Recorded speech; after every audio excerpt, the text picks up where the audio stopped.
А со мало задоцување типично за Балканот, почуваме.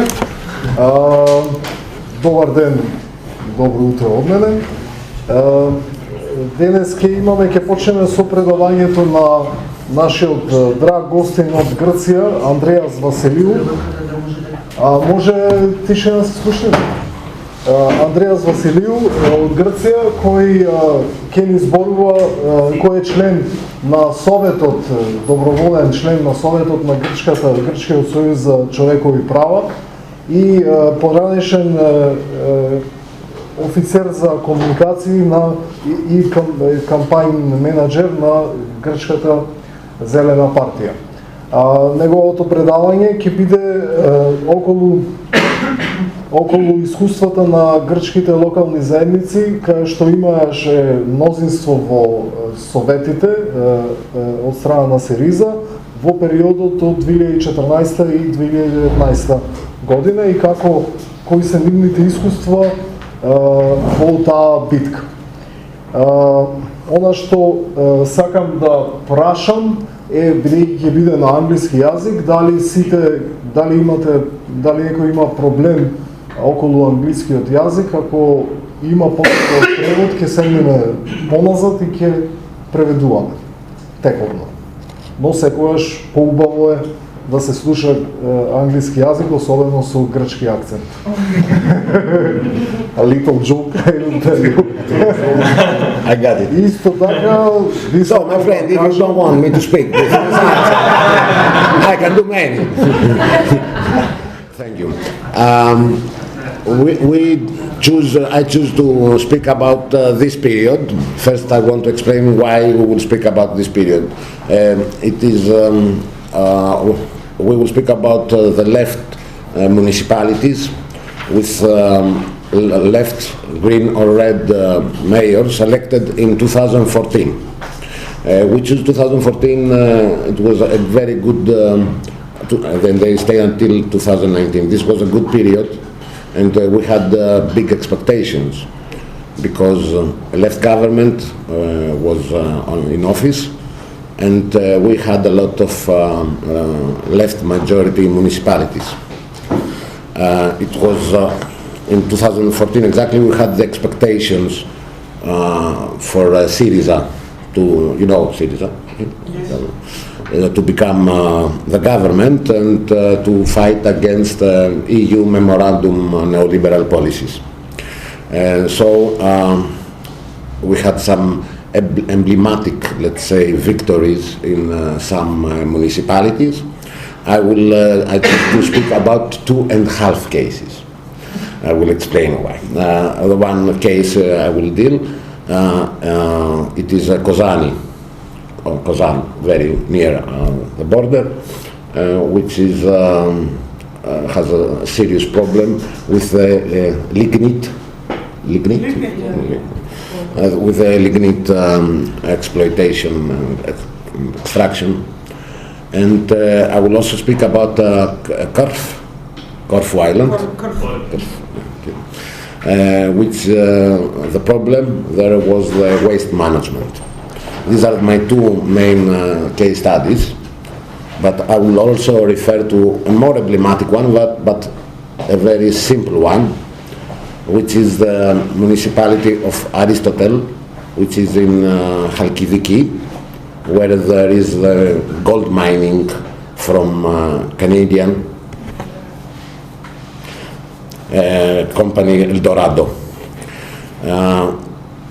These victories reflected the will, and in some of these municipalities it was the first time that there was a left majority, and all this proved the will of people to fight for the commons. We will see how much we succeed on this. These municipalities ended their term in office in August of 2019.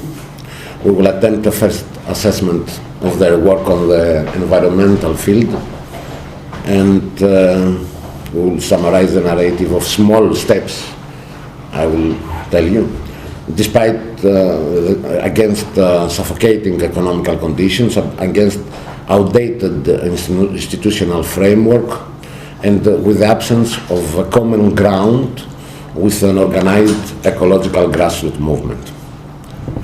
So let's go to our first case, which is Kozani. As we said, it's near the border.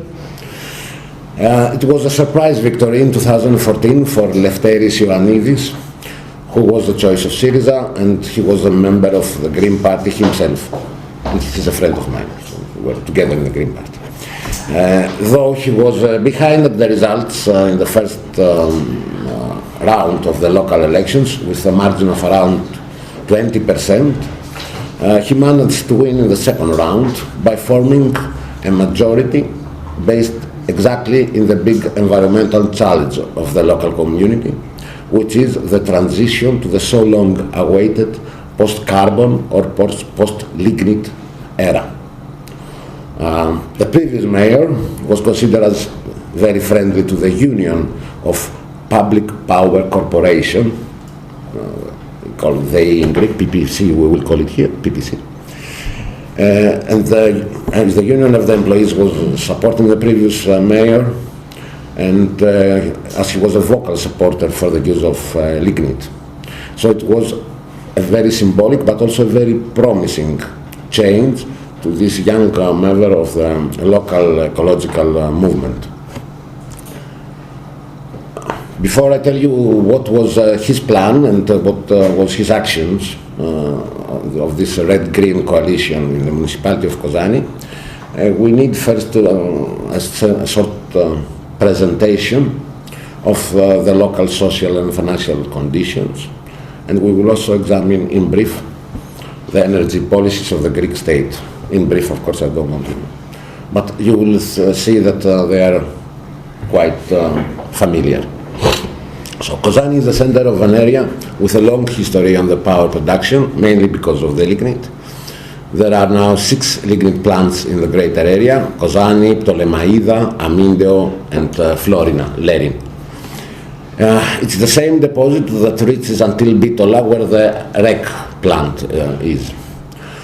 The first one of the plants in the area was planned in 1956 and opened in 1959.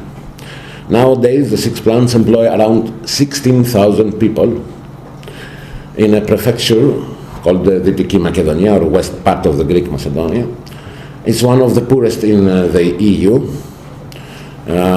We said there are 60,000 employees in 300,000 population, while unemployment is 30% and 70% at the ages under 25.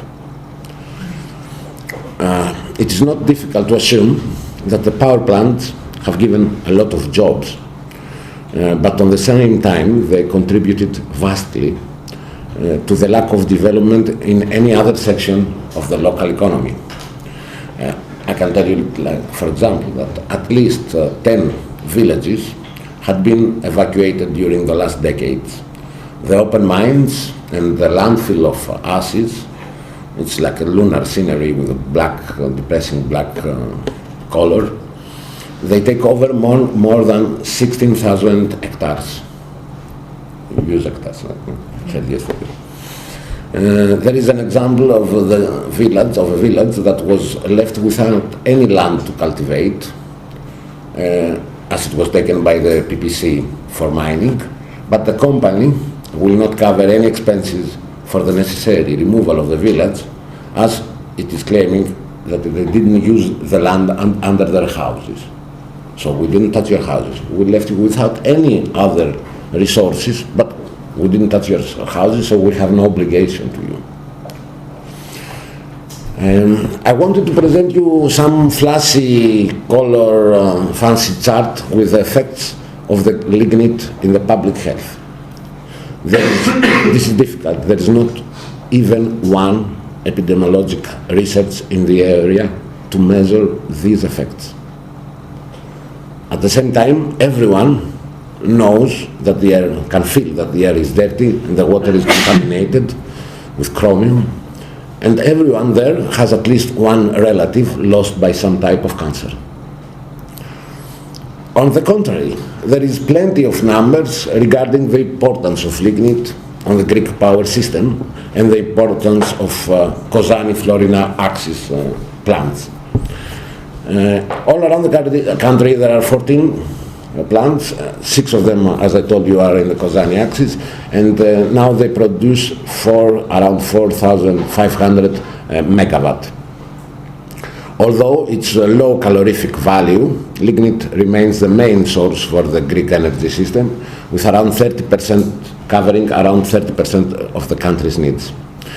The investments on green energy in Greece could be described as too little and too late. With all this in mind, we understand that the passage to the post-lignite extraction has deep roots, and cutting them obviously will hurt an already damaged local community and damaged Greek economy. As a left minister, Famelos, had described back in 2016, transition had to happen in a time of limitations. But this thing couldn't continue forever. And the main pressure, of course, was the EU, which was pressing for stopping the use of lignite for many years. Greece initially decided to stop the older plants, which were the most harming for the environment. The reason for this was not actually the respect to the environment, but the fact that back in 2013 the Greek energy plants entered the gas emissions rights system. So they had to pay according to the CO2 they produce. And because they were very not environmentally friendly, they had to pay much money. So what the climate change or the harmed public health had failed to produce start to be achieved by the financial measures of the EU. But at the same time that Greece started to reduce the plants, the lignite plants, also in the Kozani area, at the same time they had plans for creating new lignite plants, modern, like the famous in Greece Ptolemaida 5 station. It was supposed to employ 3,000 people. On the same moment that they were closing the factories, they planned to open new ones, but less harmful.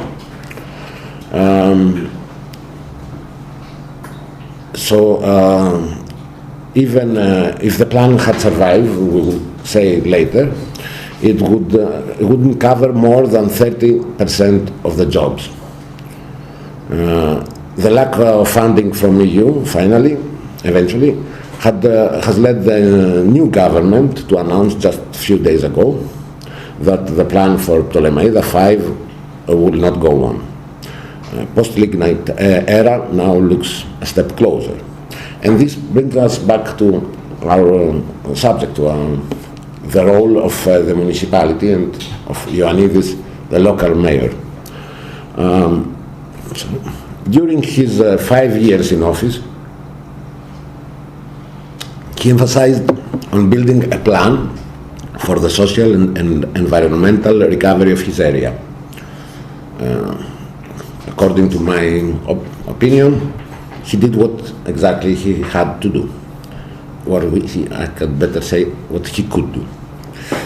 He cooperated with big organizations like WWF and others, and they worked together on creating this plan.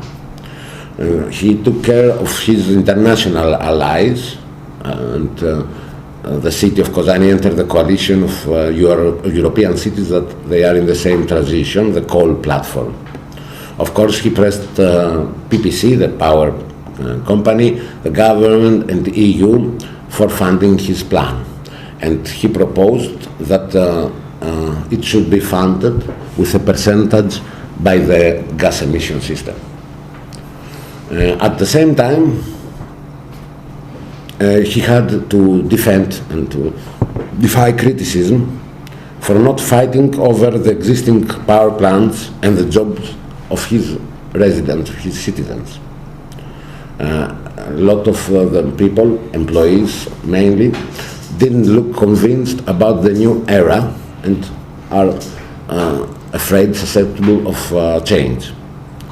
The PPC union leader recently called the transition a violent procedure.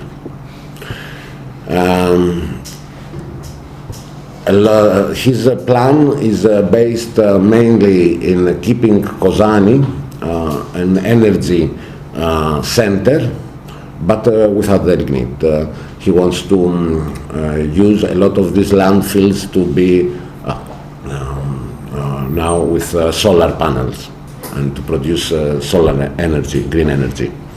But the answer from the locals is that this will not be enough jobs to cover the losses, which is more or less true. And also the second pillar of his plan was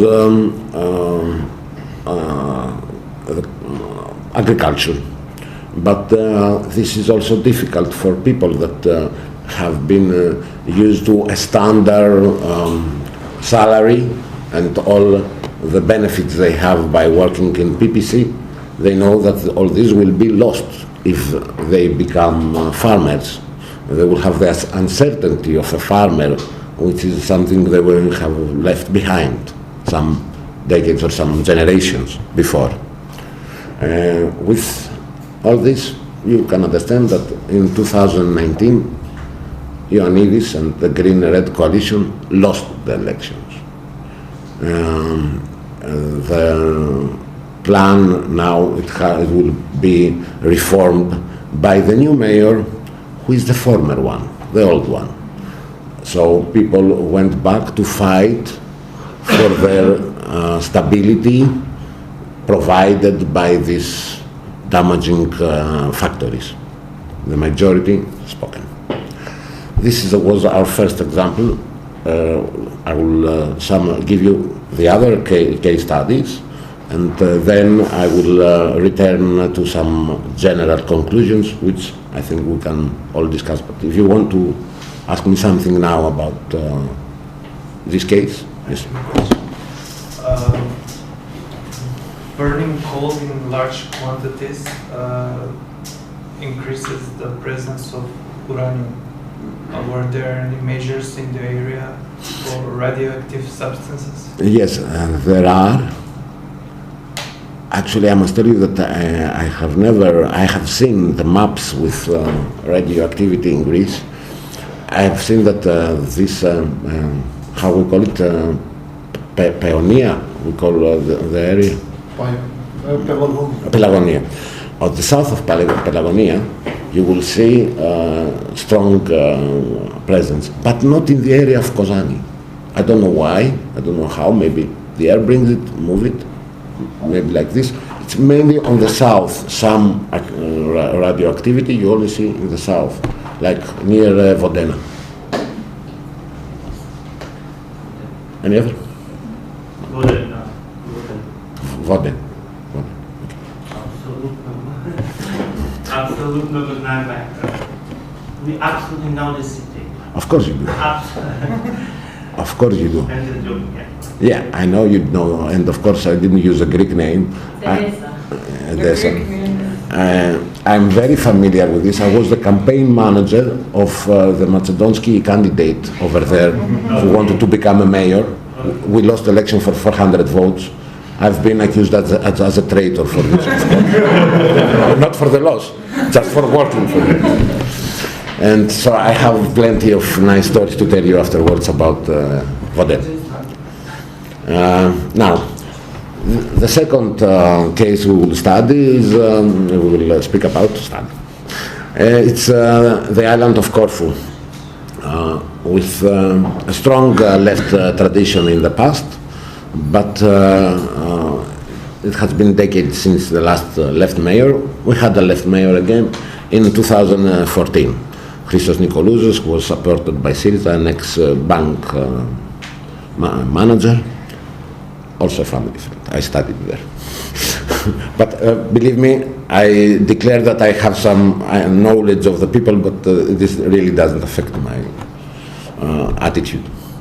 The island is one of the most famous travel destinations, as you may know, worldwide. It's 585 square meters, serve as the basis for a gigantic tourism industry. Official numbers for 2010 show that Corfu had accepted roughly 2 million visitors. As I told you, over there the main environmental battle is the waste management. This is a problem created throughout many decades, and as we will see, there had never been neither pressure from local activists or organizations, and there was never a serious plan. I would say consequently, there was never a serious plan about the waste management from the local authorities. Actually, when the left took over in 2014, there was for the first time a plan under consideration by the previous right-wing mayor. Of course, the system would be completely privatized. Municipality would have no interference. The cost for the residents would be too high. And of course, there was this tricky term on the agreement about a minimum number of kilos of tons of waste that would go daily to the plant, because it needs certain amount of waste to work daily.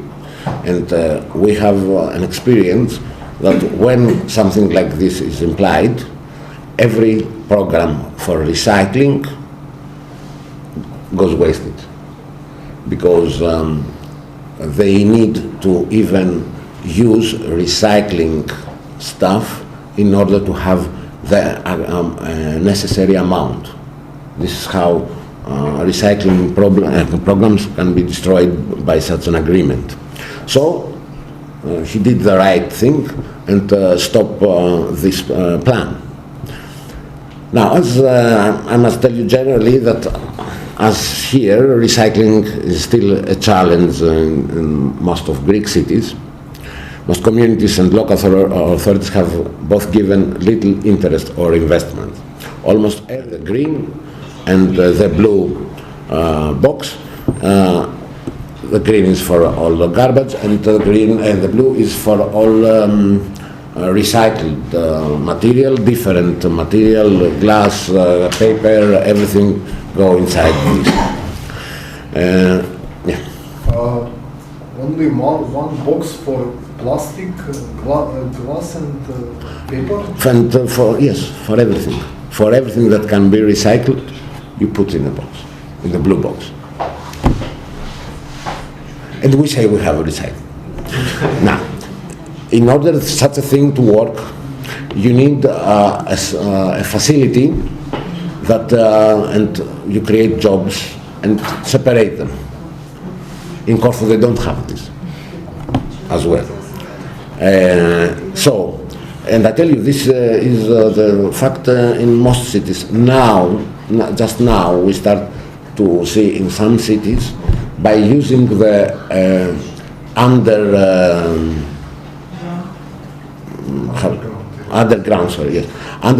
boxes, that so they don't take too much space, so they can use different 3 or 4 different systems for the recycling.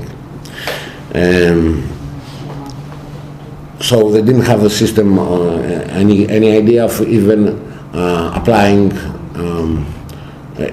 the separation at source.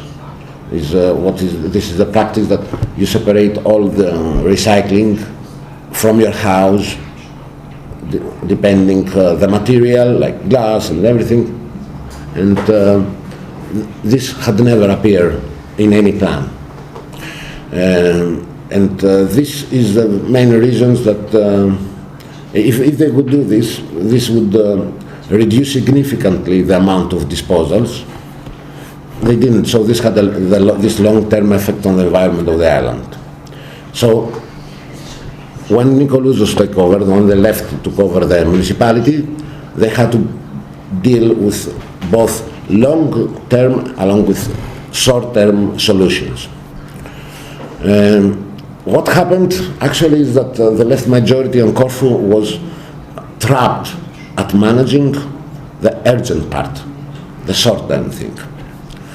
As a short-term solution was chosen a landfill site at the south of part of the island in a place called Lefkimi. It was to be initially it was supposed to be a part of a broader plan that with two more of these landfill sites to cover the rest of the island and a station for separating the recycling. Eventually, due to the change of plans, justice decisions and things like this, Lefkimi was left alone. It was left to be the only landfill site. Adding to this bad planning, there were a lot of technical problems that made Lefkimi landfill site an environmental hazard. They didn't have enough security about the liquids that would go inside the water and things like this. Serious technical problems. But with no other choice available, the government, and with the support of the municipality, insisted on using it. This is what I call trapped in the short-term situation. So, a massive local movement, which was created since the decision of making this landfill, had risen and became much bigger at the last years with our left government, red-green government and the red-green coalition in the municipality.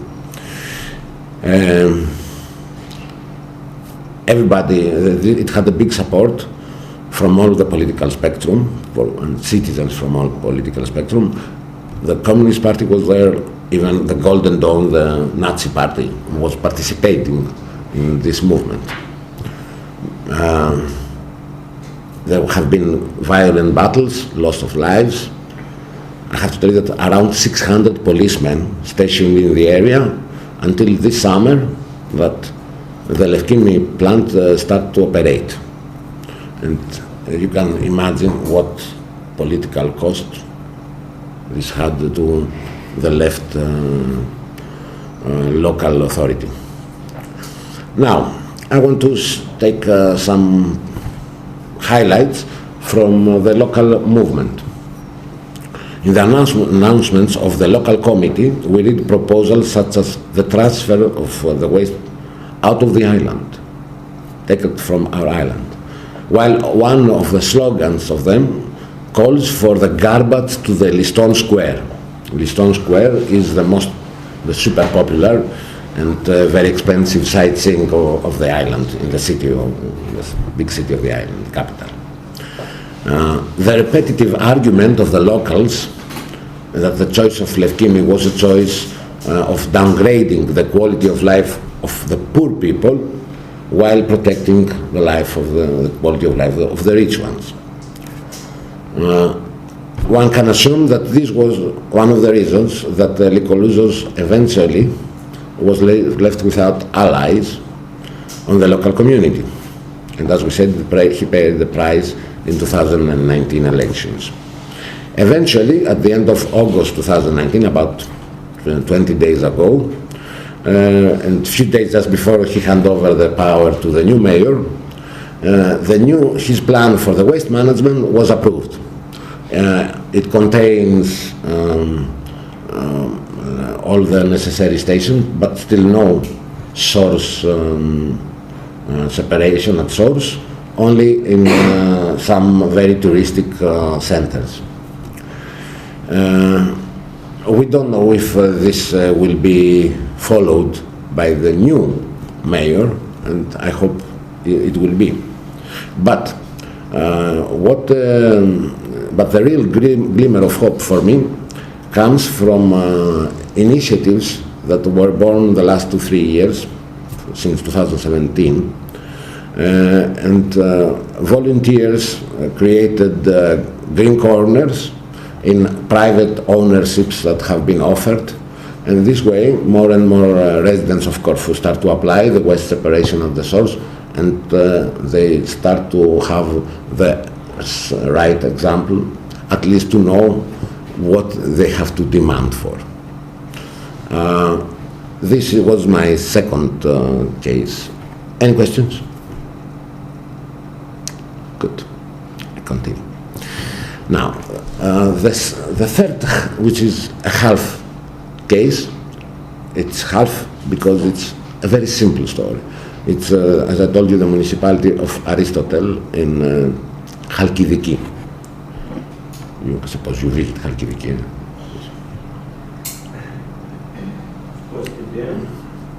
Yes, Now, over there is a big history of gold mining since the antiquity. Now, there still exists gold, but in small percentages and very difficult to extract. The last years, a Canadian company, as I told you, Eldorado, has taken over the gold mines, and this has set a war with the local community for the last decade. Green Party, we were the first to support them. Syriza very soon joined us, and there was a huge movement with big support all over Greece against the gold mining, which was proven to be extremely dangerous. Now, in 2014, left mayor with a big percentage, big margin, and again, for first time in this area, we have a left mayor, and along with the government, which was elected 1 year after, they continue the fight against gold mining. But the government lost this battle, which was easy to predict. I mean, we speak about a government that was politically weak after the contradiction with European Union and the International Monetary Fund. I must remind you that Eldorado is a Canadian company.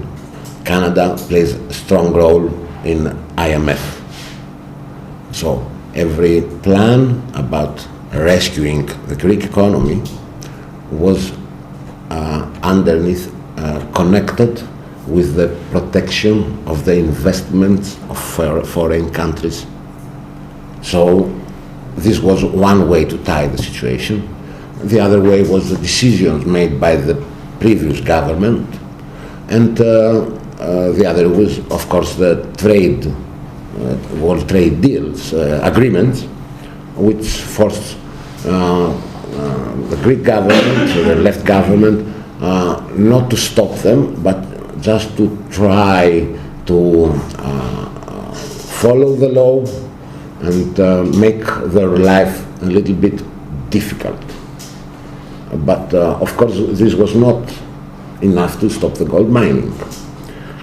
The company insisted, and this had, of course, big effect in the local community and in the local and in the municipality, because in a very short time the local movement was against the government, and of course against the mayor himself. Actually, the elected mayor had to resign, and then another Syriza member became a new mayor, following the line of government, which, as I told you, was not enough to stop this. So, another loss. 2019, again we lost this. So all three cases at the next elections, they lost. All these red-green mayors. These were my three cases. So coming from the southeast and organizing the resistance towards copper and gold mining there, we obviously connected with Maria, with Nicholas. We were in touch all the time, and although overall it was not a successful example, they fought for 11, 12 years, something that we cannot imagine, right? And there have been some small successes, small victories, and we learned a lot from that. So maybe we can share some of those, because we're holding on to those to continue fighting. Okay. I will tell you some cases. Maria is also a friend of mine. We also had environmental problems in my island, and she even came to give us. Actually, I was one of the first people that were beaten there, in public, in front of 3,000 people, in presence of police. I went there as a representative of the Green Party, and the employees, along with the police, stopped me. And when I went to call, this is because my wife is a lawyer, and she says, when you have a problem, you call the number of the police and you report. So you have proof. You ask for the sound and you have the proof. And the moment I call them, they start to hit me. And I say, arrest them. And it was a mess. Anyway, this battle in Chalkidiki became the center of the environmental discussion in Greece. For me, although it was a local thing, it was very important in any aspect, and especially in symbolic battle against the national company from a small local community. Now, there has been big battle for the social opinion, for the public opinion, meaning that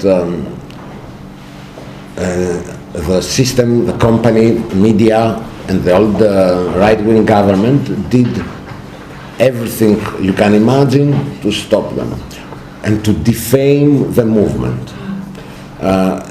They found or they found small or created incidents, and they make a huge campaign to defame this movement. This is, I remember when, as a green initiative, we make some educational stuff, let's say. There is this guy called Xavier Renou. He's a Belgian teacher, and he teaches non-violent activism. So we trained, this is what I was searching for, we trained the local activists how to make their point of view, how to make a strong presence without giving the system the right to stop them, which was very typical. They always, I can tell you very funny stories about how they could just take the people, take their DNAs, and unbelievable stuff. So Maria and Tolis and all the local movement did what they had to do. They connect with people from everywhere and with initiatives from everywhere. They make a very good policy in the local field. They use the law. Actually, my wife's law office was making was suing the mayor for everything. So some of the papers I have written, I won victories against him regarding, for example, how the movement is funded. He started to say that there is a company in Nairobi, Kenya, that gives them money and they come from abroad and blah blah blah. We took him to the court. It's always the same. Yes. There's a pattern. Yes, of course, but we didn't let anything fall down. I tell you, we used to take him to the court for everything, because we couldn't do anything much more. So the slightest mistake he made, we went against him. But we had small victories like this. We stopped some of the parts and some of kind of exploitation. But these were small victories, and in my intro I speak about the lack of a common ground with organized grassroots movement. This is what I mean. I mean that while a movement has to be very strict to its values, at the same time, when you take over power, pragmatism starts to make its own appearance. I think I have. I wanted to ask, what about the effects of from the mind of for destroying the area, the health? Did you make something? Yeah, the main contamination over there is again the water. Of course, we speak about a huge deforestation of a very old forest, huge areas. I cannot tell you now the numbers. So, and we have the expected erosion of the land, change of the shape. But the main contamination is on the water. Yes, but did you use those arguments for court? Of course. Now, what is the fun story? What is the fun story about it? Is that the main problems are on the villages of employees of the gold company. And people accept it. Because you cannot bite the hand that feeds you, as we say in Greece. So we also have a big pollution on the sea in front of the area, but we also live with the fear, because there is how can I call it, a phragma. There is an artificial lake to stop the contaminated water after they use. Yeah. So there is an artificial red lake that you just pray it will not break one day and everything will be destroyed. We have seen things like this in Finland or in other places, and we know they don't last forever. So, or more or less, sooner or later, I think we will have news on this. And there are acid rains also that... This has not been calculated, no. Because I tell you, it's not like acid rain comes when you pollute the air. There's no air pollution. There's water pollution which goes under. Yes?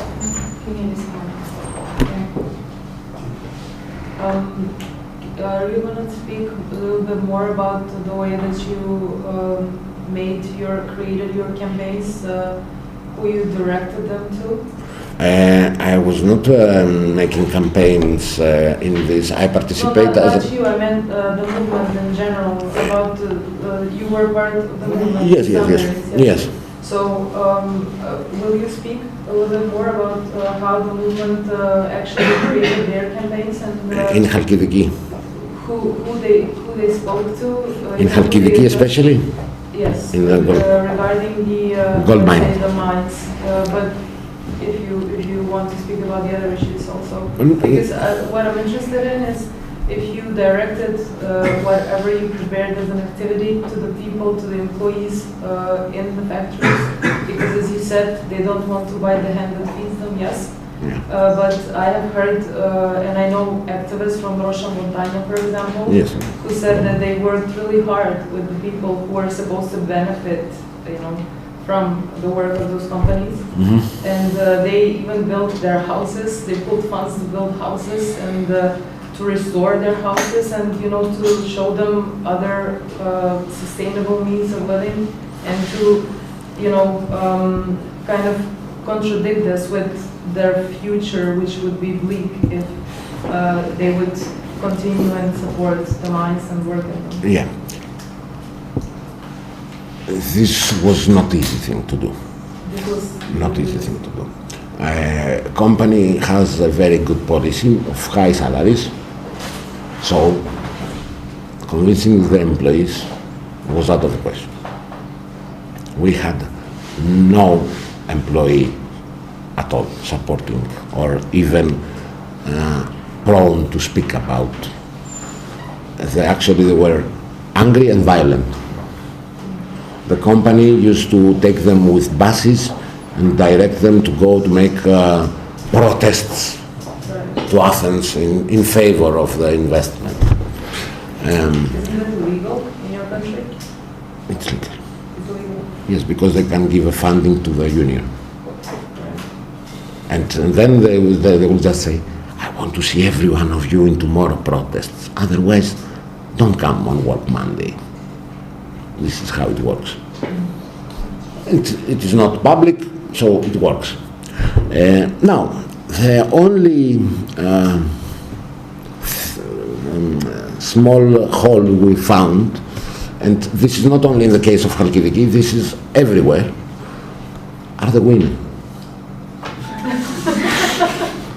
Yes, because the mother instinct or whatever. We used to go to villages. We go up to speak to the people. After 3 minutes, we have to go down. It was dangerous for our safety. We go down, sit down on a chair. Okay, we don't speak publicly. How dangerous is this for my children? So the only space we found to work was in this, in the mothers, in the schools. We had this, but it was a lost battle, because even if they keep this and they start to be afraid and worry and all this, when the time comes at home, the money, patriarchy, and everything decide. In the last negotiations, climate negotiations of the UN, in Poland, there was a just transition declaration on solidarity signed, and both Macedonia and Greece are signatories of that declaration. So not all countries, but it's interesting that both Tsipras and at the time I think Makraduli signed it from here. And obviously just transition refers to that. For these regions that many people, unions of mining companies and miners work together with environmental movements to transition away from fossil fuels. Yeah. Do you think that They're hypocrites, the yes. movement here and there can be, that we can work together towards that? And kind of the signing of the declaration is just Yes, I it's wish. a statement, but it's leverage for people working on the ground. We can hold them Yes. accountable for what they've done. Right? So, I mean, to spark that movement against again, I'm gonna say it again, the gasification, because Hellenic Petroleum and Macedonia now, they will dig through whole Greece to build that pipeline to bring the gas to Macedonia. So it's very, very specific thing that we can work on together. Yeah, we know the fields. We know it's the Vardar River, it's the lignite, it's the pipelines. Of course, I think these are the three most obvious and serious common grounds. And I think that after the Prespa agreement, it will be easier to work on this, hopefully. But it's a bad time for already, these days there was, I saw a poll about how significant people consider the environmental problems in EU countries. On top 3, of course, you find the Scandinavian countries. More than 40% of people consider environment to be in the top 2 problems. The percentage in Greece was 6. It was the lowest, even lower than Bulgaria, about how significant they consider this problem to be. And we talk about a country that in the next 30, 40 years, it will lose 30% of its surface as a desert because of desertification. But people, you know, I was, yesterday he gave this good example with animal, I don't remember which one animal, the frog. I usually, the example, actually I had this from Marlon Brando, because before he dies he was a green activist. You know, I don't know, you know. So when he came to Athens once to take his prize, he said this story about the chicken, that when a fox goes inside the chicken room, I don't know, cottage. When the fox goes inside, all chicken go to a corner, and they have noticed that the chicken that is exactly in the corner is calm, doesn't worry, because it's convinced that the fox will eat all the others, not me. There are so many to eat, not eat me. It is a lie. It will, eventually the fox will live no living. So our turn will come, no matter how much we fool ourselves. The sooner we understand this, the better, of course. So I'm not very optimistic, in general awareness about environmental problems. But I'm more, we have seen that local movements, because people are directly connected with their land, can work better. So you will not see a huge, we never seen more than 2,000-3,000 people in the protests for climate change, which regards everyone. But in Thessaloniki, we saw 40,000 people in the streets against the gold mine. But this is a problem that I think we should really change our narrative and the way we present it, the way we communicate it, because it's not only environmental. It obviously goes into social and economic, and because these power plants and these extraction plants, they have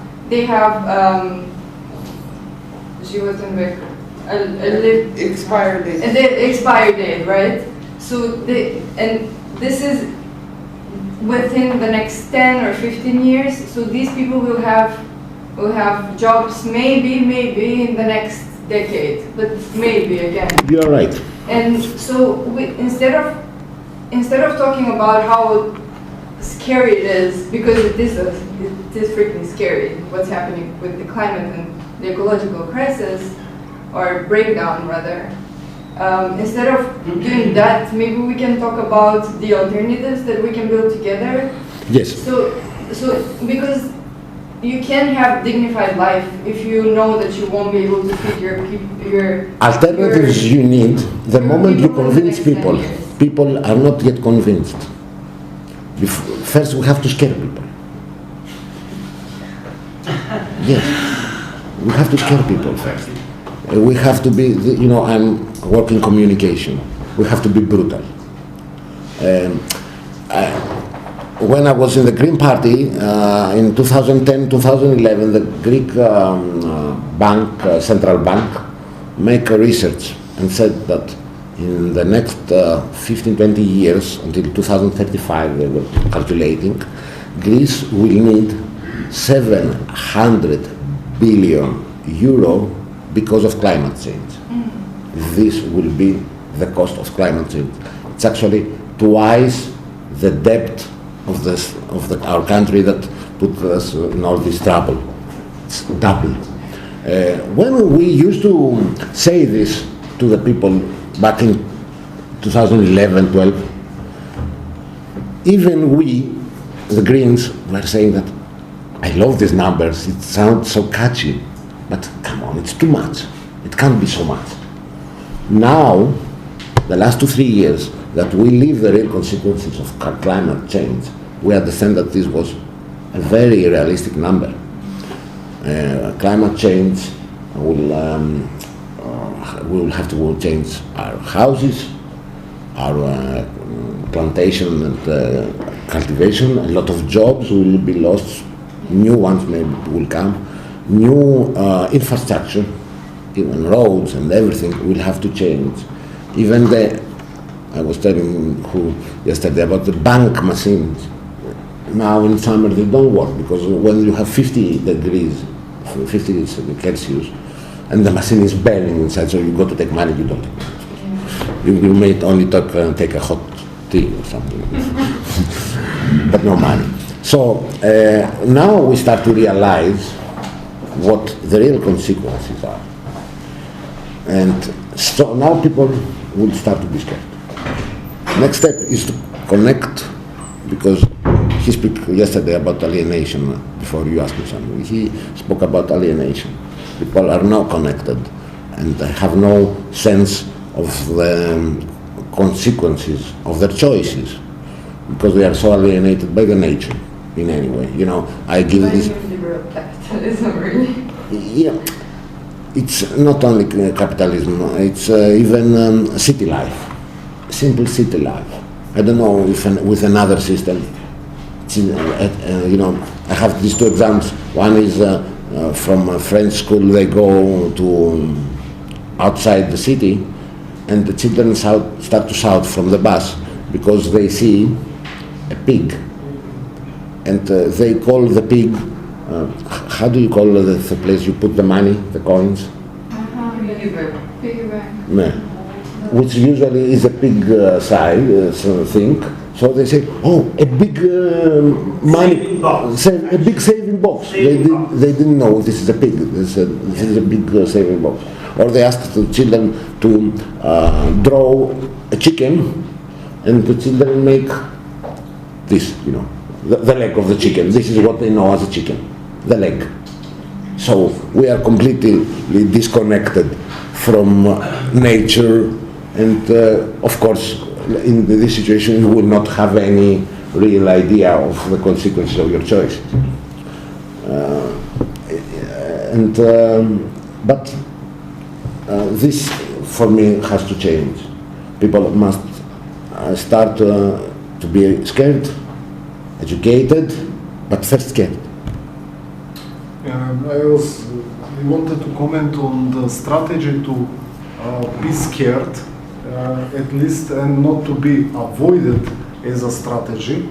Not only to tell good things, it is good to recycle and so on, but also to scare people with real facts, because it is a strategy which is effective, and it is used, this strategy, in this system by the ruling classes generally.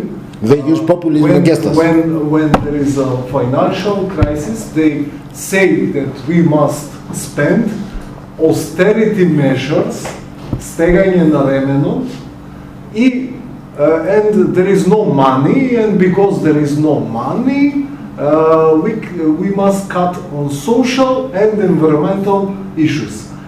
But first you scare them, there is no money, and then you cut. But you cut from the banks, but you cut from the people. But we have Naomi Klein after you. Yeah. But people buy it. Why? Because they were scared. So I don't agree with that green strategy that is concentrated only on positive things. I accept it, but I think only when you scare them enough, people will open their minds to see alternatives. When they have a stability, like gold mining, working in a gold mine or working in the PPC, they have their stability, they have their lives, so only if you scare them, they will start to think about alternatives. I really don't understand. You said that people there working at the mines had at least one person who died of cancer. No, in Kozani. In Kozani. Yes. Right, and the people still are not scared enough of this, because we have high death rates from cancer in Bitola, for example. Yeah. And people are not afraid. Are they afraid of this? Do they change their attitude because of I think this? that the movement in Bitola is pretty strong regarding to what's happening there, and Of course. I mean, he's from Bitola, so maybe Yes, he can. I am from Bitola and I'm not in the movement for clean Bitola. I don't know what it's called. It's practically they were against Bitola, against the mine, and their struggle is for putting filters on the It's a start. Thermal plant. Thermal plant. It's a start. When you are in Bitola, you can ask everyone there, and they will say that the main reason for the neoplasmatic health conditions on the people is Bitola. But the second, they are very aware that that plant feed the city because it has It's the same everywhere. 5,000 employees, and practically if you shut down there is no possibility at all to shut down the thermal plant, but they cannot change anything because it's not up to the local government. So I think that their struggle is pretty much fucked up at the same beginning. Duli is not here. I think they want to comment. Yes, because there is this. Sorry to interrupt. Did you finish? Yeah. There is this activist here from Bitola who is very aggressive in the movement, so to speak. And yesterday they spoke, and he said that they have made some really big steps. Yeah, they have made big steps. I do Yes. not. And so this, I mean, even though maybe not all the people are included in the movement per se, there's huge pressure on the local government and the central government. It's a new phenomenon, this, huh? It's a new thing. The new thing, the pressure? This movement. No, it's a very for years. Yes, but it has been growing stronger and stronger, and as movements have risen all over Macedonia for various different issues, it's a wave. And so the government felt really pressured, and actually this government, which is now in power, really rode on this narrative that they will save the environment, and basically they did nothing when they came to office. But Are you in the emission system? sorry? No, not yet. You're not in the emission No, system. but with the EU transposition of directives, they are planning this again, but in an energy strategy up to 2040 that sits in the Deputy Prime Minister's desk, and doesn't see the public eye. Yeah. And when it will be a wish again. I wanted to say something about the awareness of people. Why are they not struggling so much against power plants or every industrial pollutants? Because the government and the local authorities present to the people false studies that show that, for example, Or no studies at all, as in Kozani. For example, in Macedonia, they say that the households are the main reason for the pollution in Macedonia, which is not true. I have analyzed. You smoke too much. Yeah, That's why you have an environmental problem. Because of the heating of the households, and it is not true. I have analyzed several studies like that, and step by step I have found some false. You bring us to yesterday's discussion about everyday life. One addition to this, they made a study analyzing households and cars, and they said the households are main pollutions of Skopje. But what about the companies? The factory. With the factories, we didn't include it in the study. So if you exclude the factories, then maybe it is true that the households, but what is the catch? Yeah. Very ridiculous because it was a city study. It works. It creates guilt to the people. The purpose is to create guilt to the public. Yes, but you are responsible. Don't speak about the company. Don't speak about the factory because you are to blame as well. No. The thing that what they used actually to get out of the situation was that the authority, they didn't have the authority to look at companies and to research them because it was under national authority because these companies have this integrated licenses that they get from the national government, basically not from the city. And this is why they have not included them in the research. Even though the whole research was highly dubious and when it was presented, it was really,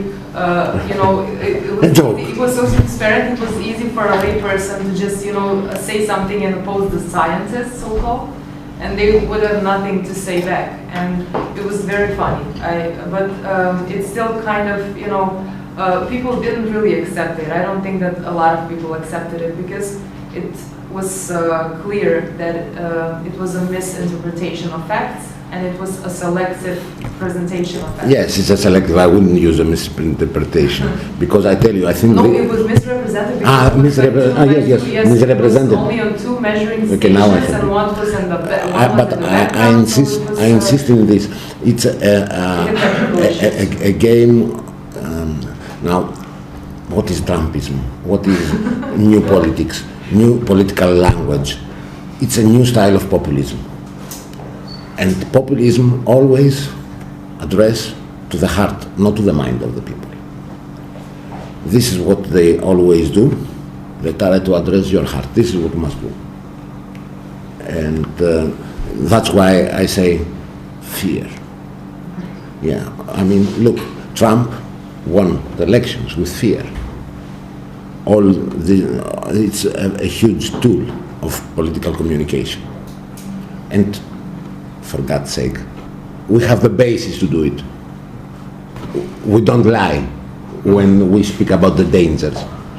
When I say I insist on fear, I don't say lie. I just say always emphasize on the consequences and the locals, economy, health, and all this. But it's not only fear; it's also blame. That is the way of the populism. Yeah, and specific blame. This is the other side. You are to blame because of the households. So it's always again the heart. It's not logic. You see, it's the heart. You are to blame. Don't talk. You are co-responsible. Yes, it was actually the main sentence, the closing sentence by the chief of staff of the mayor when I asked this question at the city hall, and he said, "Are you questioning scientists? What are you doing?" And I was like, "Are you living in the dark ages? Because this really, yes, it's like religion. Because what are you, the Inquisition? Are we not supposed to ask questions? Are we not supposed to challenge what everybody's saying? Because their facts are weak, so why not challenge them?" Dr. Mengele was a scientist, tell him. Very much introduced. Dr. Mengele was a scientist. I forgot to mention that. So, I will go on with your help. I will open a little bit more the discussion about the conclusions. Or you want to make a break now? I just had one question about populism. I have been, you're completely right how it operates, and many times we have discussed within these circles that, there is something that the left can learn from Trump's campaign, maybe even from the alt-right, as tactics of communication or whatever. We have discussed left populism. We have published an identities issue dedicated to left populism. All that is fine, and sometimes it gets on my nerves when the progressive left goes rational, and they just miss the game, the populist game. So I'm in communication, so I completely agree with you. On the one hand, I'm tempted to go in that direction because that's what works. On the other hand, if we adopt this communication strategy, are we not complicit in propagating populism's deeper roots? Because there is some kind of an ideological background which leans towards authoritarianism, and aren't we a little bit caught up in that as well? So like a moral dilemma. I think that we must work on two levels. The one level is to win the public opinion, and as it is now, and to take the power and implement your policies. This is one. The second is to change the society. So on the same moment you emphasize to the one side on the consequences, on the other side you know the people who will understand to you. Now, when you go to a school, let's give this example. You go to a school, to a meeting of the parents' union, and you discussed about, you know that some parents are not really other style of populism, which we will have to fight. And this is, I will start from this. And because it connects me very much with Zdravko yesterday. I mean, the old style left populism and green politics, and how they contradict. I will use a not common phrase, which is green populism. So, in Kozani, in the example of Kozani, we saw that even the left party of Syriza and the left government of Syriza was reluctant to stop the use of lignite. Why? There was a fear of losing blue-collar jobs. Because the difficulty to increase the cost of the power for the debt Greek households. This is old-style left populism. This is something we have to solve. We see, of course, this is not a new phenomenon, but it becomes a center to our discussion. Let's watch what's going on in the States. In the States, we have the problem where Democrats now speak about Green New Deal and start to speak about environment very strongly. At the same time, they are afraid they will lose again the elections because their proposal does not answer to Michigan and to Wisconsin, which are the areas where there is the coal industry, Halifax.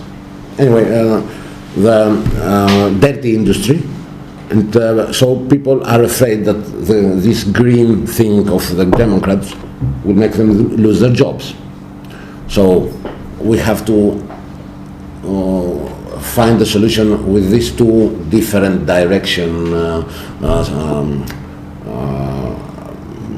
parts of the society, and this is not easy because we said before people are susceptible to change. They are afraid to lose a job. Bitola before, and this is one of my conclusions as well. It's a marathon. It's not a 100-meter race. It's not a speed competition. It's a marathon. This needs patience, time, resources, and the understanding of the fundamental idea that history takes time to change. People's mind is not something easy to win. You have to insist and insist over the time. Of course, you don't only just insist, you present, to answer back to you, a viable alternative. We also have to work on things like this. And we also need good practices to imply them and people to see them in order to start to believe. I mean, in Kozani, the mayor, one of the things he had in his plan was to reduce the energy use from all the municipal buildings, and he managed 30%. So he set the good example. Or, as I told you in Corfu, the citizens start to give the good example and start to apply the right practice of separation of waste at source. So in order to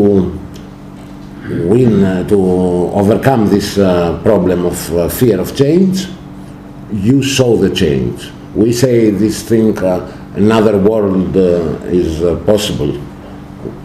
We not saw it. People not see it. Yeah. I would just like to add that not only see the change, but experience the change. Experience, yeah. Because not just campaigning or information. Participate if possible, yeah. Awareness raising, it cannot work if it is not experienced. Yeah. The world is not changed by your opinion, but by your example. Yeah, yes. And even more, as she says, if he participates in your example, not just to see. Yeah. She's correct in the right. So you have to make on the other hand, that's what I also will resume this in just say no to just say no activism. That's why I say we have to set the good example. Another problem is watch out for NIMBY, not in my backyard. With the old ecological slogan in mind, think globally, act locally. Usually we lose the first part. We act locally. And this is a challenge for us. The interconnection with all the other movements and the idea. I told you, in Corfu, people say, take it out of the island, take it somewhere else. Their own garbage. I'm not talking about cases like Kharkiviki, which they cannot say take it to other place. They don't have gold the other place. But you see this example. You have to kill this when it's young. If it grows up, it gives space to the far right. This is a good field for them, fertile land for them to grow, because it is connected with localism, which is a step to nationalism.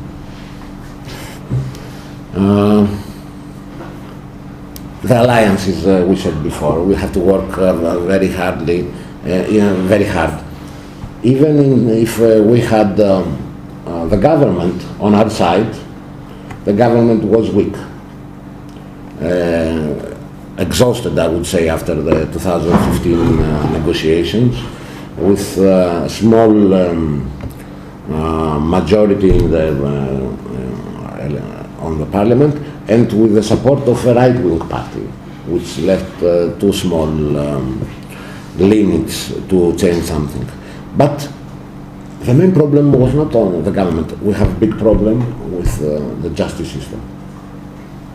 There are always these good scientists that will give the necessary numbers, data, that will leave the space for a judge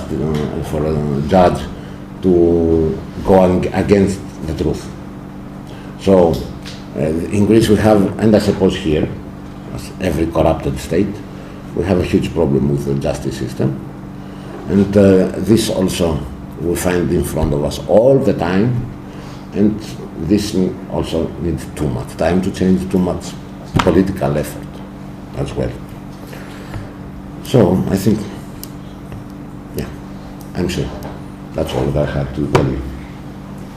So any questions more? I don't have a question. I just try to realize that we cannot look and find an easy solution. We must understand the complexity of the problems or the realities that we live in, and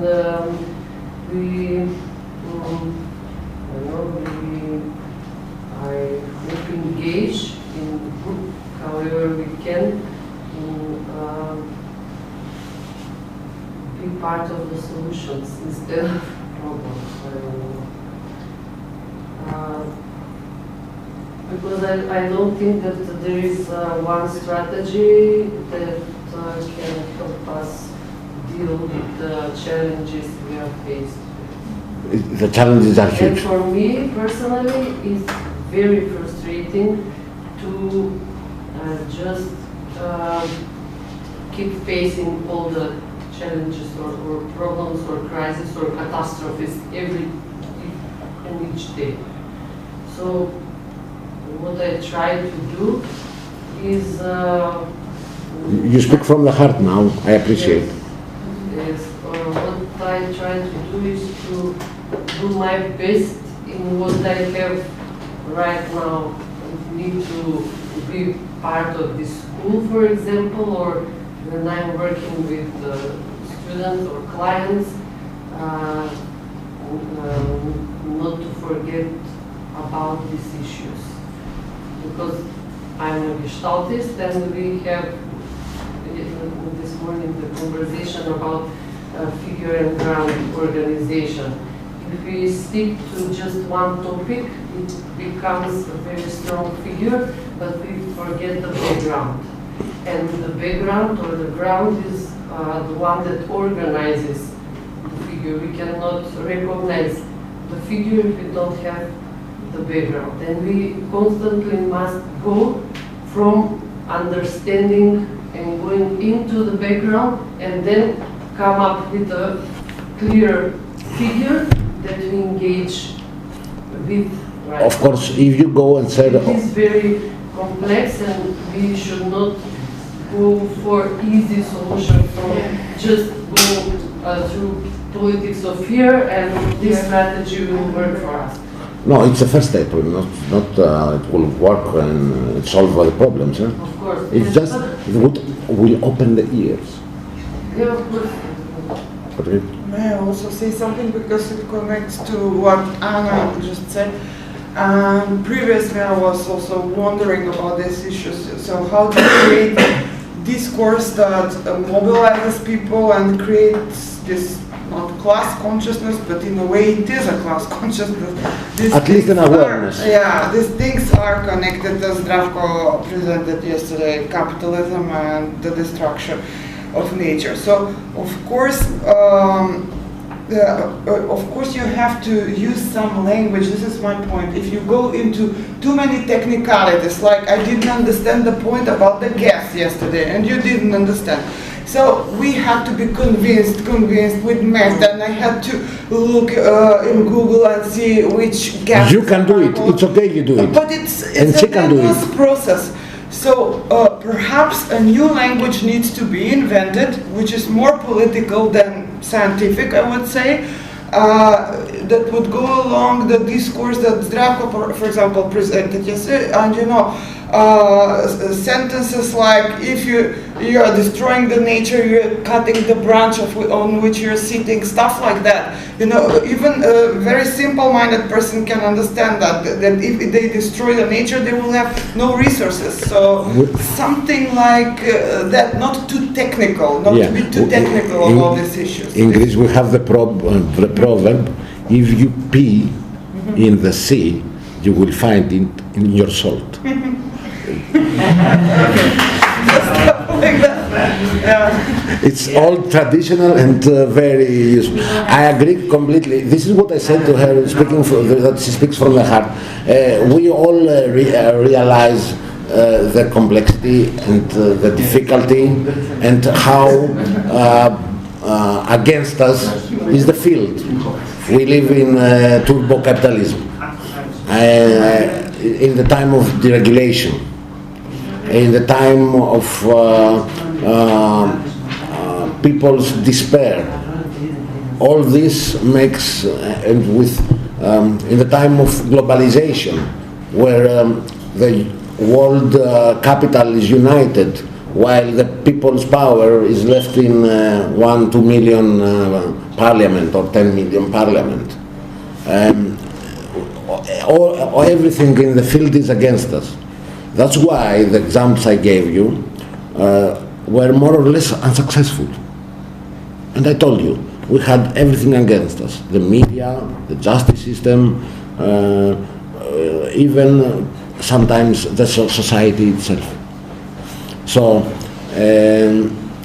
you have to work a long time, and as Katerina said, you have to have a special language. If you speak to a person you want to convince in Bitola, and you start to speak like this, you lost him.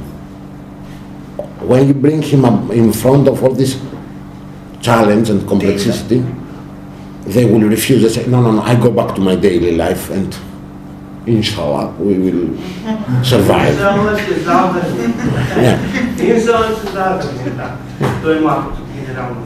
We do understand you completely about the phenomenon. Okay. I was just going to add on to the discussion of alienation, and it really much bases on what Anna also mentioned. The fear is important, I concur, but at the same time, this is what the fossil fuel industry wants us to do.